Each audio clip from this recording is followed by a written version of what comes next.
Muito boa tarde, noite a todas as irmãs e irmãos encarnados e desencarnados que estão aqui presentes. É com muita alegria que estamos aqui hoje na Cruzada dos Militares Espíritas para mais um encontro semanal de estudos sobre os ensinamentos do Mestre Jesus à luz da doutrina espírita. Como o tempo que nós temos não é muito longo e o assunto é bem amplo, eu vou pular algumas etapas e vou concentrar mais da metade para o fim. Poderíamos dizer que são pilares fundamentais sobre os quais se assenta a doutrina espírita: a existência de Deus, a imortalidade da alma, a reencarnação, a comunicação com os espíritos, a mediunidade no caso, a pluralidade dos mundos que foi enunciado pelo Mestre Jesus como as muitas moradas da casa do Pai. Eu gostaria de colocar ainda mais as três leis, porque elas são fundamentais dentro da doutrina espírita. Seria a lei do amor, a lei de causa e efeito e a lei do progresso. Nós temos no interior, no interior de nós todos uma centelha divina. Essa centelha, ela nos impulsiona para frente e para o alto. Então, é isso que nos motiva, muitas vezes, quando o desalento quer tomar conta de nós, a avançar.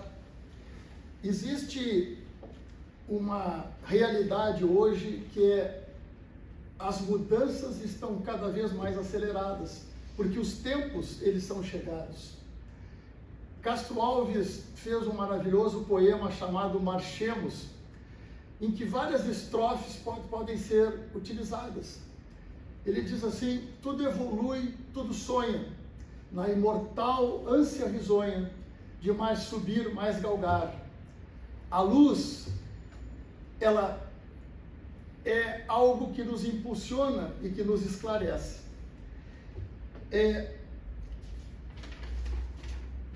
Jesus proferiu essa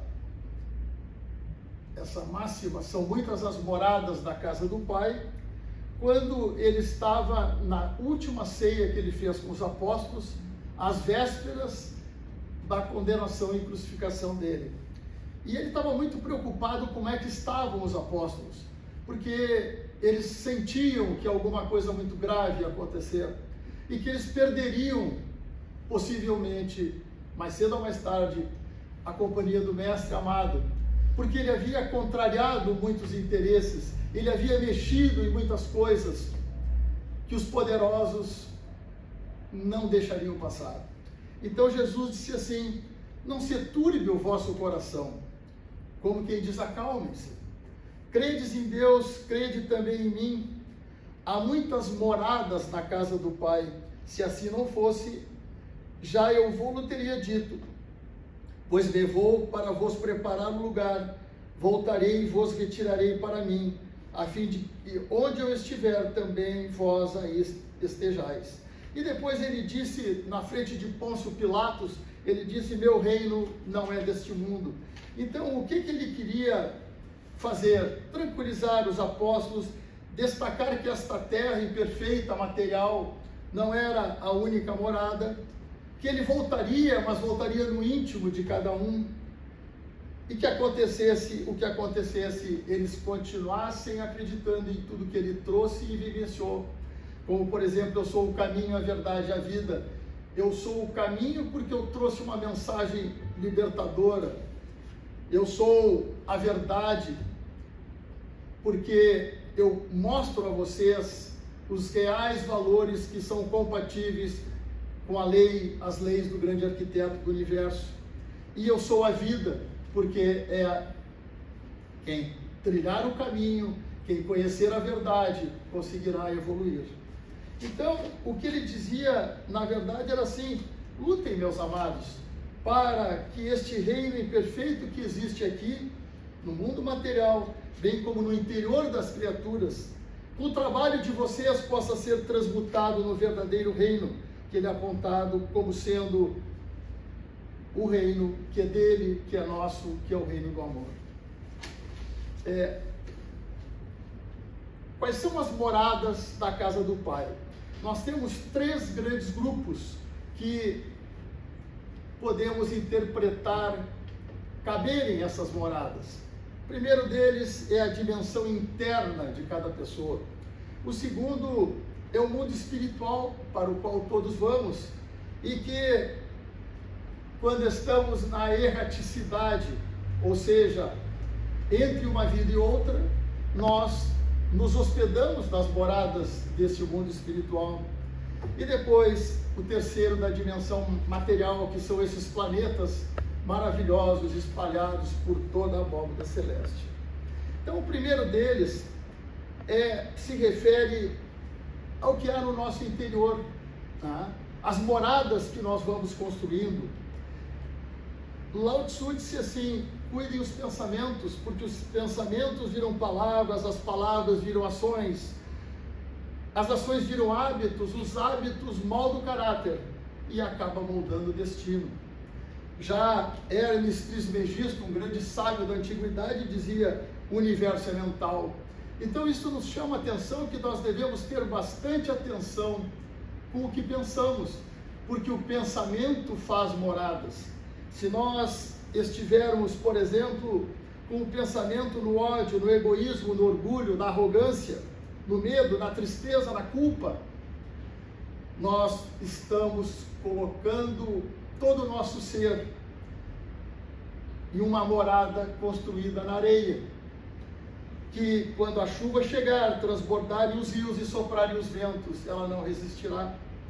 Ao passo que, se nós pensamos no amor, na fraternidade, na humildade, na fé, na confiança, na alegria, tivermos empatia para nos colocarmos no lugar do outro, para melhor entender e com ele conviver, tivermos alteridade de saber tratar com os diferentes, solidariedade e gratidão, nós estaremos fazendo uma construção através do pensamento que vai se refletir nas palavras, que vai se refletir nos sentimentos e no nosso agir.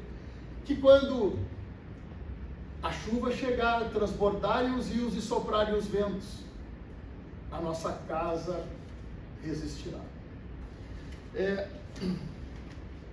Então, a primeira dimensão que nós apontamos é a dimensão interna.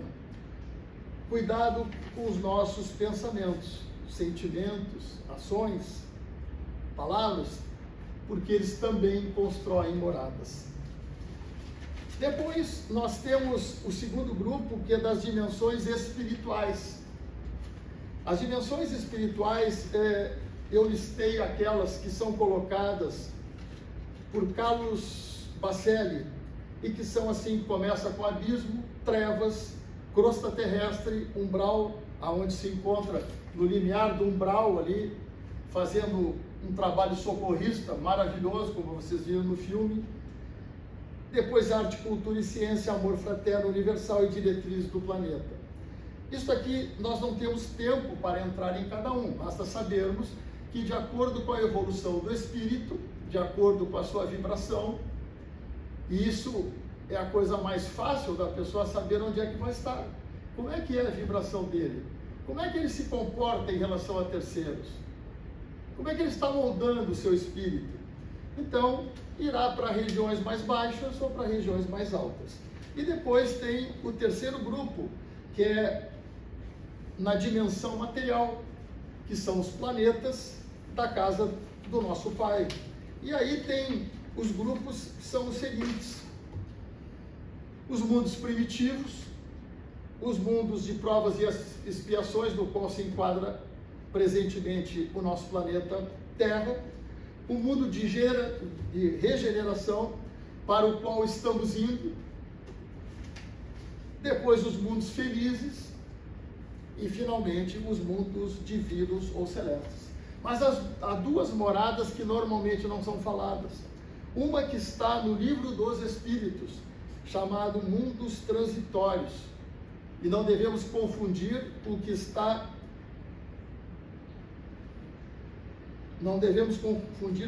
na Gênese, que é um mundo em transição. A Terra presentemente é um mundo de provas e expiações, mas que está em transição. Então, esse que é mencionado no livro dos Espíritos, mundos transitórios, são mundos de parada para espíritos desencarnados, mundos sem condição, presentemente, de receber a vida orgânica. E os mundos em transição são aqueles que estão passando de um patamar para outro.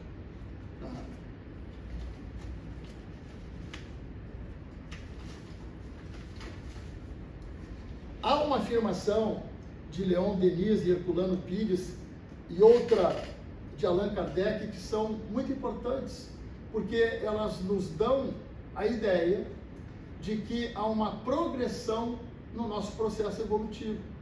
Então, Leon Denis diz assim: a alma dorme no mineral, sonha no vegetal, agita-se no animal e acorda no homem. Allan Kardec diz: nascer, viver, renascer, progredir sempre, esta é a lei. Nascer, viver, morrer, né? Renascer e progredir sempre, esta é a lei. E tudo isso é feito com bastante esforço, como você sabe. E mais uma vez eu chamo Castro Alves, no maravilhoso poema que recomendo que todos leiam. Ele diz assim, que essa evolução é a luta eterna e bendita, em que o espírito se agita na trama da evolução, oficina em que a alma presa forja a luz, forja a grandeza da sublime perfeição. Então, meus queridos irmãos e irmãs, eu vou chegar agora num ponto que considero crucial. Nós demos a voo de pássaro algumas coisas iniciais. Agora nós vamos passar para uma parte que diz respeito diretamente ao momento que vive o nosso planeta Terra. Existe uma lógica cósmica universal que, muito bem planejada, e só podia ser assim, porque sabemos quem planejou, que é o seguinte: existe uma solidariedade entre os planetas, existe uma solidariedade entre as pessoas. Então, quando um planeta vai passar de um nível para outro, algumas coisas têm que acontecer. O que aconteceu com a Terra no passado remoto?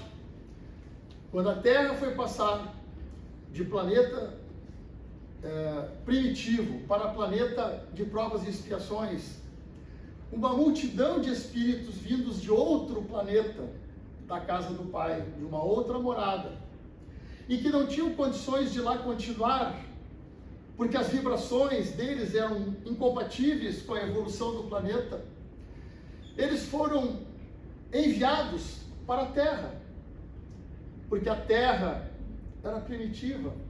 A Terra, para conseguir sair daquele atraso material e espiritual que se encontrava, ela precisava de seres diferentes dos que aqui estavam. E aí colocaram esses espíritos que tinham grandes dívidas, porque haviam avançado muito em tecnologia, mas nos sentimentos do coração eles estavam atrasados, e por isso eles foram exilados. Nós temos Edgar Armon, Francisco Cândido Xavier e o próprio Divaldo, que escreveu A Transição Planetária, a menção de qual foi o principal planeta que mandou enviados para cá, que teria uma sensação de paraíso perdido, porque eles haviam deixado para trás grandes amores, eles haviam deixado para trás uma civilização muito mais avançada e chegaram aqui num mundo muito atrasado sob todos os aspectos. Estes exilados, chamados exilados de capela, que Cândido Xavier descreve assim: nos mapas zodiacais que os astrônomos terrestres compulsam em seus estudos, observa-se desenhada uma grande estrela na constelação do Cocheiro, que recebeu na Terra o nome de Cabra ou Capela, magnífico sol entre os astros que nos são mais vizinhos. Ela, na sua trajetória pelo infinito, faz-se acompanhar igualmente da família de mundos, cantando as glórias divinas do ilimitado. Há muitos milênios, um dos orbes de Capella, que guarda muitas afinidades com o globo terrestre, atingira a culminância de um dos seus extraordinários ciclos evolutivos. Mas havia alguns milhões de espíritos rebeldes lá, que atravancavam o caminho da evolução. E aí aconteceu, e a história segue, aconteceu que esses exilados foram mandados para a terra e recebidos pelo Mestre Jesus, à luz do seu reino de amor, de justiça. Ele recebeu aquela turba de seres sofredores e infelizes.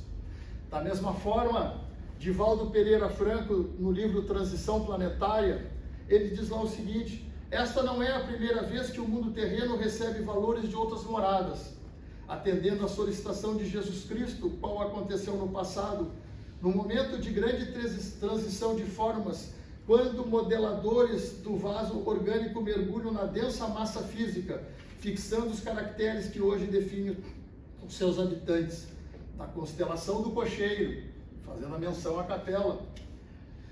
Vieram aqueles nobres embaixadores da luz que contribuíram para a construção da humanidade atual, inclusive outras inteligências, todavia não eram muito moralizados, e após concluídos alguns estágios evolutivos, retornariam finalmente aos lares queridos. E ele coloca aqui que não são essas levas de espíritos somente que vão para um mundo mais atrasado. Há certos luminares que, de esferas mais altas ainda, eles são mobilizados e espontaneamente vêm por compaixão e por amor. Eles vêm a esses planetas mais atrasados. E assim é que vieram espíritos extraordinários na Terra. Se nós compulsarmos a história, nós veremos muitos deles, cujo maior foi Jesus. E isso, agora, nesse momento da Terra, dentro dessa lógica cósmica universal, vai acontecer, porque, como diz Divaldo, as Pleiades estão se mobilizando na constelação de Touro, elas estão se mobilizando para mandar seres também muito avançados em relação aos da Terra, além daqueles que não vêm de lá necessariamente, vêm de esferas mais altas, que são chamados os grandes luminares. E esses que vêm da constelação de Touro, das Pleiades, Divaldo narra uma coisa muito interessante, que eles, à noite, eles eram levados aos futuros pais que teriam na Terra para conhecê-los. Então havia uma caravana que os acompanhou e apresentou aos futuros pais aqui da Terra, para eles já irem se conhecendo. E eles estão vindo para as mais diversas regiões e para os mais diversos tipos de lares, desde os mais pobres até os mais ricos. E eles fazem, então, nesse momento inicial, uma confraternização com os pais. Que coisa notável isso! Está no livro do Divaldo.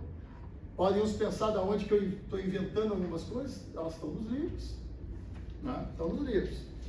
Então, esses luminares, eles vêm, já vieram e vão vir mais. Tem uns que vão voltar. Aqueles que nós conhecemos dos livros de história vão voltar, alguns deles também. E aí trago Castro Alves novamente, e ele diz assim: às vezes na terra se acendem radiosos faróis que esplendem nas trevas mortais, suas rútilas passagens deixam fulgores imagens em reflexos perenais. Então a gente vê esses radiosos faróis que esplendem nas trevas mortais, são esses espíritos maravilhosos que, dentro da lei do amor, por compaixão e por amor, vêm nos ajudar a que nós possamos também ascender na escala evolutiva. Mas eu lhes falava de espíritos que estão encarnando na Terra, e isso me parece extremamente importante. As crianças índigo e cristal. Quem não quiser usar esse nome não precisa, pode usar simplesmente outro nome. Mas os qualificativos dessas crianças é que interessam. Veja que no capítulo 17, 59, diz assim: nos últimos tempos, diz o Senhor, derramarei o meu espírito sobre toda a carne. Seus filhos e filhas profetizarão, os jovens terão visões e os velhos sonharão. Então, anunciando isto que vai acontecer desses espíritos que estão vindo. E depois, no capítulo 18, item 27 da mesma Gênese, diz: em cada criança que nascer, em vez de um espírito atrasado e inclinado ao mal, que antes se encarnaria, virá um espírito mais adiantado e propenso ao bem. Faria apenas uma ressalva, porque também estão nascendo, ainda na Terra, espíritos muito atrasados, que estão vindo de regiões umbralinas, para terem dentro da ideia de amor de Deus por todas as suas criaturas, estão tendo uma oportunidade, quem sabe, de se recuperar e permanecer na Terra. Então, nem todos os que nascem são espíritos tão evoluídos, assim como diz aqui. No livro de Lee Carroll e Jean Tober, chamado Índigos, História e Revelações de uma Nova Geração, há várias histórias interessantes. Uma de uma australiana que tinha 3 filhos. A filha Jéssica tinha menos de 2 anos. Viu uma fotografia da mãe, da mãe, no caso, da avó, seria, e ela disse: conheço esta mulher. E registra a Anne Saunders: nunca tínhamos falado a ela sobre a avó, e ficamos abismados quando ela disse aquilo, especialmente por seu tom confiante e ar de surpresa, olhando como se tivéssemos obrigação de saber. Ela dizia: ela vinha me visitar, dizia a menininha, quando eu estava me preparando para entrar na barriga de minha mãe. Também uma outra história notável que tem ali, entre tantas outras, é que ela diz assim: a moça essa era casada com Wayne e tinha uma filha chamada Samantha. Quando viajavam de carro, Samantha começou a perguntar sobre o avô, que ela não conhecia, aparentemente. E o pai, Wayne, disse, então, que o avô havia morrido quando ela tinha 1 ano de idade. Crystal, então, olhou para ele, surpresa, e dizendo: pai, ele não está morto, nem ele, nem a vovó, que havia morrido 1 ano antes. Continua a menina: os dois falam sempre comigo, falam com você também, mas você não ouve. Então, eu me lembro também de uma situação que eu tive no meu lar, mas eu vou descrever antes isso aqui. Características das crianças índigo. Elas vieram para quebrar paradigmas, acelerar o progresso humano, viabilizar a chegada de uma nova era. São grandes questionadores, partidários da fé raciocinada, a nossa fé raciocinada espírita. Revêem valores, procuram resgatar a verdade, elevado senso de justiça, memória de outras vidas, grande mediunidade. E tem outras que são as crianças cristal, mais conciliadoras, mais pacificadoras, mas tão evoluídas, provavelmente mais que as anteriores. As anteriores, se a gente fosse tentar grosseiramente definir, são espíritos bastante evoluídos, mas seriam o batalhão de choque. E essas outras que estão vindo depois, que chamam de cristal, elas já o terreno preparado, elas estão vindo junto com as primeiras, pacificar, conciliar, difundir a paz e o amor. Eu, quando estava em casa uma vez, me chamou a atenção que na madrugada, quando eu fui lá no banheiro, as minhas 2 filhas, hoje eu tenho mais, mas eram 2 na época, pequenas, e elas conversavam em luz acesa lá pela madrugada. E eu disse: meninas, vamos dormir. E aí, talvez, não tenho certeza, mas possa ser desse tipo: mas pai, por que eu tenho que dormir? Por que nós temos que dormir? Eu pensei assim: vou ter um debate na madrugada agora. Eu digo: filhas, está na hora de dormir, vocês têm colégio amanhã. Quando eu vi que estava meio difícil o negócio, olha, essa essa é a norma da casa. Aí uma delas me olha, mas casa fala, casa escreve, casa tem vida, para ter norma da casa? Quem é que faz a norma? Então eu já me preparei para debates assim longos, que bastante tempo depois a gente foi terminar. Mas isso é muito bom, porque elas querem saber por quê. Porque muitas vezes nós estamos fazendo coisas que não fazem sentido. Bom, irmãs e irmãos, vivemos um momento notável na história da Terra. Os céus continuam se aproximando da Terra, mas agora a Terra está se elevando aos céus. A humildade é uma condição evolutiva, mas hoje precisamos ter humildade também intelectual, porque quando pensamos que estamos entendendo as respostas para tudo que existe,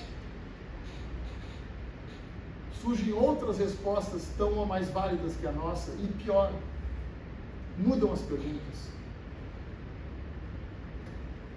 Há muitos séculos, um dos luminares que veio à Terra para ajudar a humanidade escreveu no templo de Apolo, em Delfos, na Grécia Antiga, conhece-te a ti mesmo. Isto foi importantíssimo, e é importantíssimo hoje, porque para qualquer evolução que nós pretendamos fazer, nós temos que saber qual é a nossa realidade, quais são as nossas sombras, quais são as nossas virtudes. Mas hoje está surgindo uma outra coisa tão importante quanto essa, que é conhecer o outro. Conhecer o outro, o irmão, porque se eu conhecê-lo, eu poderei tratá-lo não como eu gostaria de ser tratado, mas reconhecendo a individualidade dele, tratá-lo como ele gostaria de ser tratado, que é muito melhor. Quem é esse outro? Quem é o nosso irmão? Jesus nos respondeu magistralmente na parábola do bom samaritano. O outro, que é nosso irmão, é a humanidade inteira. Temos muito a aprender com o outro, seja ele da terra, seja ele de outros mundos, porque o outro viu coisas que nós não vimos, ele fez coisas que nós não fizemos, ele falou coisas com terceiros que nós não falamos, enfim, ele teve experiências que nós não tivemos. Precisamos ouvir mais. Tem cursos de oratória, na verdade, precisamos também de cursos de escutatória. Esses espíritos maravilhosos que estão aportando na Terra, que é um ambiente insalubre, estão vindo aos milhares e aos milhões, estão dando um eloquente depoimento de fraternidade. E eles estão dizendo aos nossos ouvidos imortais: nós viemos de longe, nós estamos com vocês, tenho fé, tenho confiança, mas nunca se esqueçam que da mesma forma que nós estamos vindo para ajudá-los, olhe para trás e veja quantos também vocês poderão levantar e ajudar. O desenvolvimento da inteligência espiritual está propiciando uma clara noção a nós todos de propósito, de missão e de legado. Propósito nosso é evoluir, a missão, ajudar o outro a evoluir, o legado, deixar para os outros um rastro de luz, de compaixão e de fraternidade. Hoje precisamos ser mais pacíficos do que... Precisamos ser mais pacificadores do que pacíficos. Precisamos sermos mais eficazes do que eficientes, porque sendo eficazes, nós vamos atingir o alvo, nós vamos estar cumprindo o nosso propósito, nós vamos estar cumprindo a nossa missão e o nosso legado. Que nossos sentimentos, falas e atos sejam os mais adequados possíveis às leis do grande arquiteto do universo, para que em qualquer uma dessas dimensões que nós falamos, estejamos vibrando amor, fraternidade e compaixão. Uma coisa não vai mudar nunca, nunca, que Jesus é o modelo e guia. Já encaminhando o encerramento, nós vivemos em um universo de amor, um universo que conspira a nosso favor, um universo no qual, mais cedo ou mais tarde, o amor sempre vencerá. Tem um poema que agora, que as nossas percepções estão se aumentando, nós conseguimos entender o que ele quis dizer. Olavo Bilac disse assim: ora direis ouvir estrelas, certo perdeste o senso, e eu vos direi, no entanto, que para ouvi-las muitas vezes, desperto e abro as janelas, páreo de espanto, e conversamos toda a noite, enquanto a Via Láctea, com um páreo aberto, cintila, e ao vir do sol saudoso e pranto, ainda procuro pelo céu deserto. Direis agora, tresloucado amigo, que conversas com elas, que sentido tem quando estão contigo? E eu vos direi, amai para entendê-las, pois só quem ama pode ter ouvido capaz de ouvir e entender as estrelas. À medida que as nossas consciências se expandem, apuramos as nossas percepções e talentos e começamos a ser capazes de entender as mensagens das estrelas. Um dia no futuro não muito distante, os retardatários da Terra, aqueles que ficaram para trás, sejam exilados de Capela, de Órion, de Sírios, mas que ainda permanecem ligados à Terra, um dia, já evoluídos, já transformados, olharão para o céu procurando aquela estrelinha que durante muitos anos, muitos séculos, muitos milênios, lhes dizia no ouvido espiritual: evolua e volte para mim. Pois então, neste dia, nos dirigiremos a essa estrelinha no firmamento e com o coração repleto de gratidão ao planeta Terra, que também nos acolheu há milênios, que também nos deu oportunidades de evolução. Nós olharemos para um ponto no céu estrelado e diremos, agradecidos ao grande arquiteto do universo, agradecidos à Terra, diremos para essa estrelinha que tanto nos toca o coração: finalmente,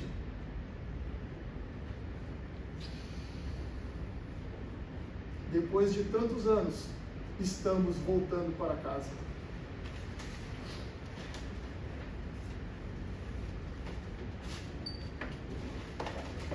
Gratidão, irmão Clóvis.